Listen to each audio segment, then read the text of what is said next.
Well, we're running a little bit behind today. Logistics, schedule, doesn't matter. Most importantly, we're here together, and I want to share a few important thoughts. Thank you to Sean Goldenberg for that Haftorah reading. And the reading, if you saw, opens up with a very curious, interesting slice of life in which King David was old and he was cold. He could not get warm. Vayechasu b'gadim, they covered him with clothing, with blankets, and he just couldn't get warm. So they said, let's find a young woman for him. It's a long story. I'll let you read it yourself. I don't need to go into details. But that story really was my intro into sort of the biblical literalism that I grew up with. It's not a secret. There's a biblical literalism that works like this. When convenient, we're literal. When inconvenient, we go to commentary. But here's a blend of literal and commentary. Why was David cold? Let's not focus on the girl thing. That's too weird. Why is David cold? You know why David's cold? David is cold because the world works in a literal fashion. They covered him with bigadim. It doesn't say they covered him with blankets. They covered him with bigadim, which means clothing, and it wouldn't keep him warm. As if the clothing refused to keep him warm. The story that the Midrash tells us is the chronicle of David's life on the run. David was appointed or anointed king long before the death of King Saul. It actually involved the removal of the royal house of Benjamin, which was Saul and his family. They were to be terminated as the lineage of royalty, replaced by the house of David from the tribe of Judah. Now, without getting into too much detail, David himself was rejected by his brothers who thought he was the son of a concubine. It's a whole other story. David now is best friends with Jonathan, who would have been the crown prince, who's no longer going to be on the throne, but they're best friends. They truly loved each other. And Saul has to live with the fact that he has ruined his chances of being king, as told to him by the prophet Samuel. You have lost your imperial right. And he has to live out the rest of his life as a lame duck king, as someone who should relinquish the throne but does not. His mental health deteriorates, and it's pretty obvious that King Saul suffers from some deep depression and manic moments. And David is often the object of his anger, and David never knows whether King Saul will love him or try to kill him. And it literally switches from moment to moment, from hour to hour, including that famous incident where David is sitting at a party and Saul throws a spear across the room, narrowly missing him, after which David knew he couldn't be in the same room as Saul. He began to live on the run. Saul began to hunt him down and at once loved him like a son, at the same time flipping in and out of vile hatred and trying to kill David. And he spent so much of his time hunting David through the caves of the Judean hills and the desert.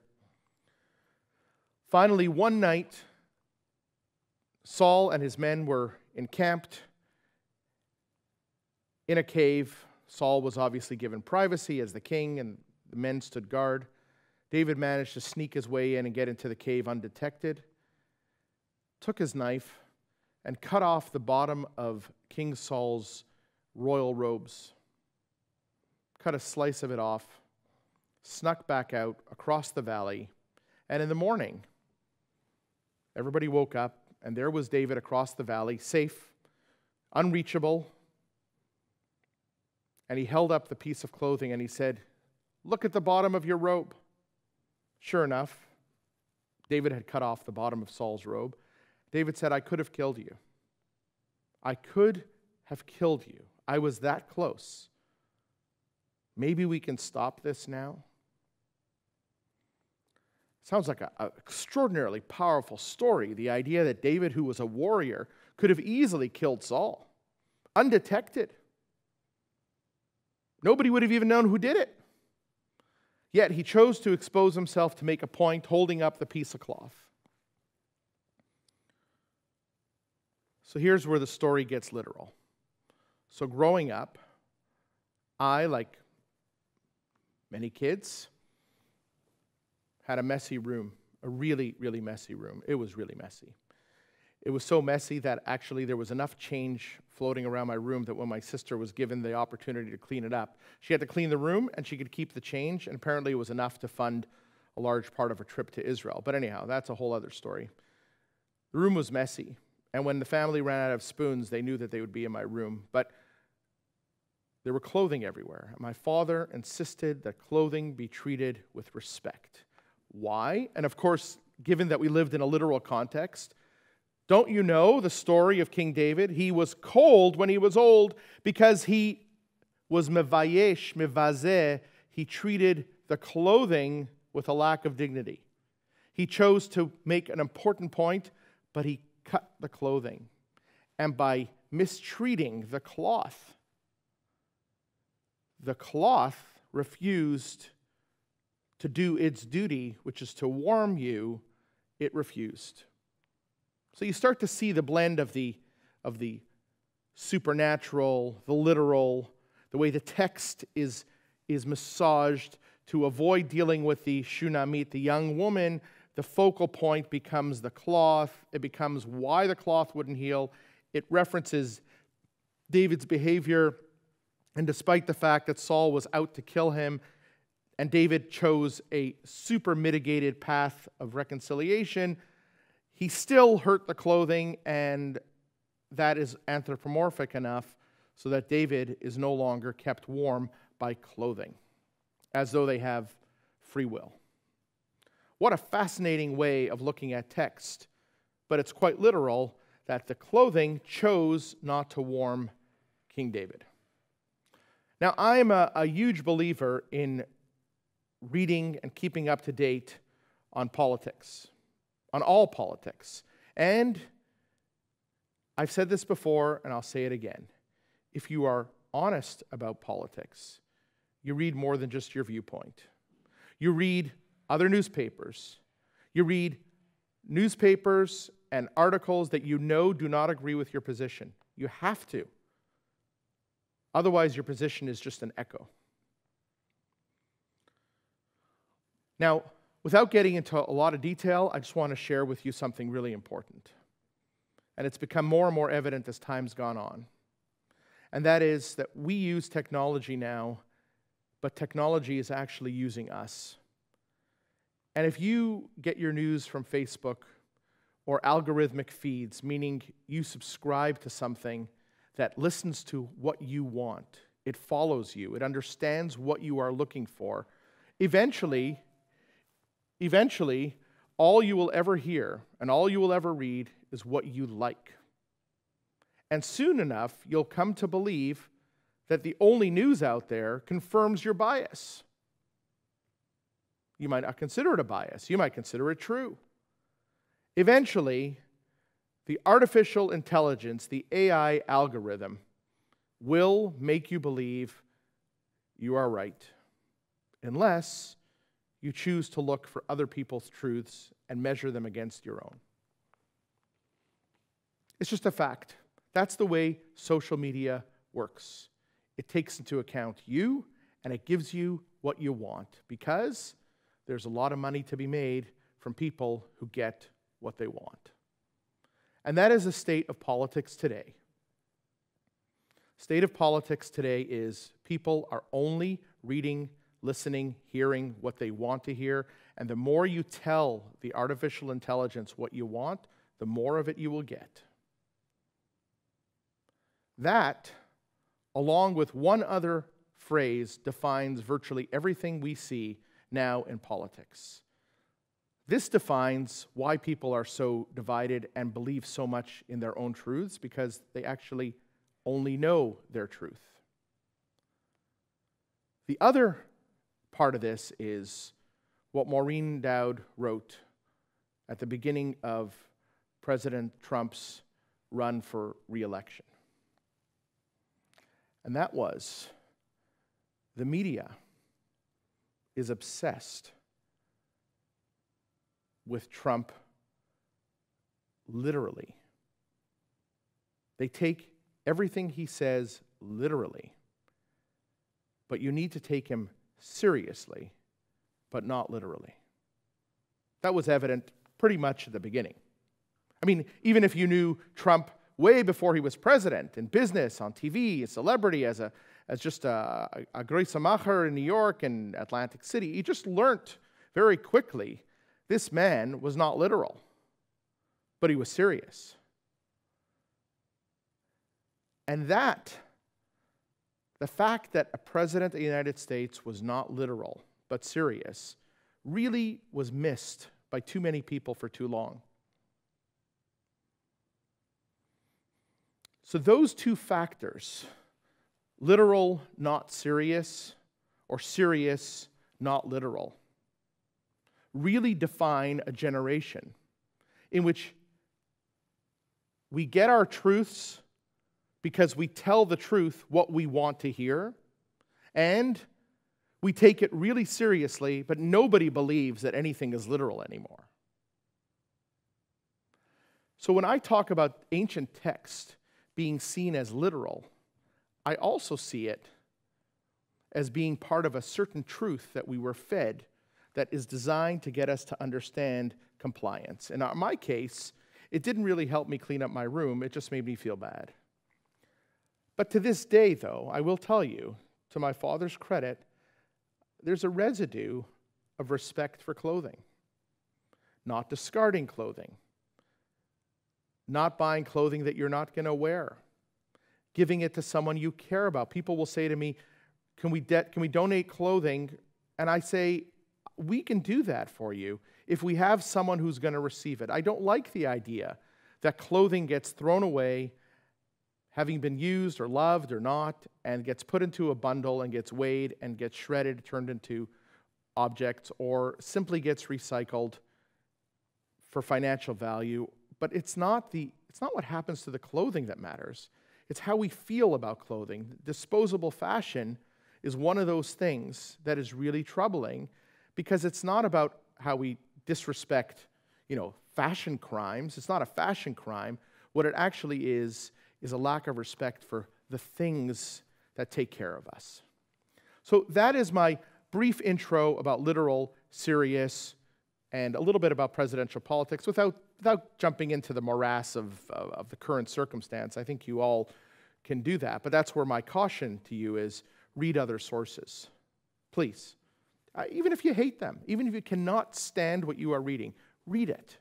There are apps out there and there are websites out there that deliberately set out to share 5 or 6 or 7 versions of the same story. So if it's a really important story, read it. One of the fascinating things we come across is that one stream of media will have its top 5 stories, and the other stream of media will have its top 5 stories, and they're not the same top 5.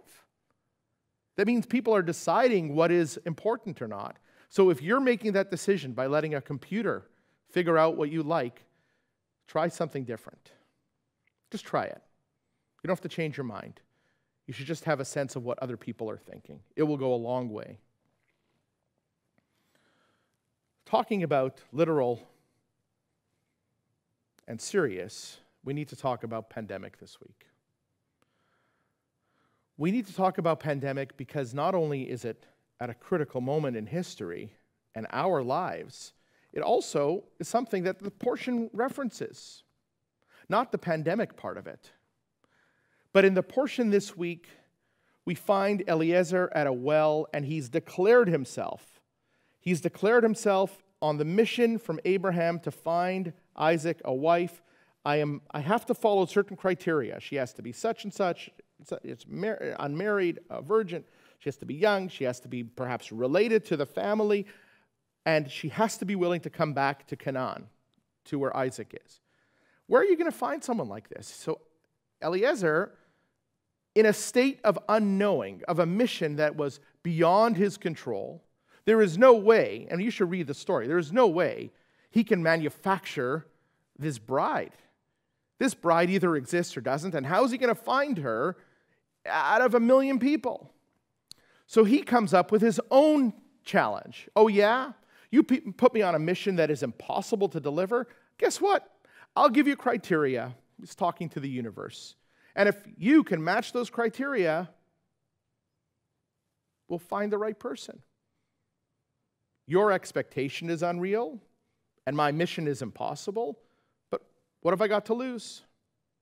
So he comes up with his criteria. Well, I'm going to stand at the well. She's going to come to the well, and she's going to be coming to get water in the evening for the family or the animals, and I'm going to say to her, hey, can I have some water? And she's going to say, sir, not only will I give you water, I'll give your 10 thirsty camels water. That's a lot of water for her to churn out of a well. Well, guess what? It happens. A young woman comes out and says, hello. And he says, hello, can I have some water? And she says, I'll get you water, and I'll get your camels water. And the text that we have in the story of Chayei Sarah really captures the moment we are in with pandemic. It captures the moment that he was in, but also this moment. And listen to this. And the man stood there staring at her, like gaping at her. But he remained silent, waiting to determine for certain whether or not God had made his journey successful. The odds are so far against a random stranger in a far-off land delivering the promise of delivering water for camels, and also being a virgin, and the right person for Isaac, and part of the family. What are the odds? Really low. So he's standing there in a state of disbelief, anticipation, literally frozen in the moment of, will I succeed or not? I don't believe I will. I can't believe this is happening. I just cannot believe it is happening. And we are in the very same moment with pandemic. Because we are on the precipice of another lockdown. We're on the precipice of change in our society. The first time, it was what it was. The second time, it's going to hurt. Unless, of course, they bring in this circuit breaker, which stops, for a short amount of time. There's more knowledge, but we just got note for Thursday, Friday, this morning, that synagogues and places of worship now have to reduce their capacity. Instead of 30% of capacity, of normal capacity, which in a room like this might be, I don't know, we're not a huge shul, but think of the larger shuls, 30% of capacity, but now it's 30% of capacity or 50 people, which is not a lot in the building, not 50 people in the room, 50 people in the building. It's only going to get worse. And we know that changes are coming. We're hoping that school stays open as long as possible because schools have not turned out to be the hub of pandemic. But clearly we're being told that we are in a moment of suspended disbelief. It is hard for us to still believe that we are the cause of pandemic. We individuals, unknowing transmission, community transmission, what difference does it make if I do? Yes, everything makes a difference. And there is good news. But we are in this moment in which we have to take the advice we are getting literally, not just seriously. Literally means none, no visits, no extra people, no risk-taking. It doesn't mean, I get it. I understand. I'll be careful. No, that's serious. But literal means no, exactly what they say. You don't believe it? You don't agree? That's fine. It's fine. That's what we live with. We live with people who have not taken it literally, who have not taken it seriously, and every one of us is at risk because of it. The good news, again, there are vaccines on the way. They're not that easy to deliver. They may be risky. The data may be false. We don't know yet. But let's say that works. That would be amazing because it's enough already. But at the same time, we need people to take it literally. There's also good news that hospitalizations are down, that treatment is more effective, less people are dying. This is all good. This is what happens when the whole world has to come together to make change. This is what happens when we take the risk literally. Europe is blowing up. The United States, we know, is 100,000 a day. Canada is a diverse population, but we have to make sure that we do our part. I am literally at the well right now, watching people in our society and wondering, will we be successful or will we not be successful? Friends, there's a lot in what I said today. You should read the portion because it is an amazing story. If you get a chance to read the book of Kings, just read a little bit. I know some of the language is strange. You can get good versions of the Torah that are written in colloquial language, like Aryeh Kaplan's The Living Torah. That's the book to read. It reads like a story. It reads like it makes sense. And you'll discover what our society is made of and what our lessons are. But most importantly, now is the time to take it seriously and literally. Even if you don't take the Torah that literally, we still take it very seriously. We read it every week. We talk about it all the time. It can't always be literal, but it should always be serious. Friends, I wish you a good Shabbos. We'll continue services right now.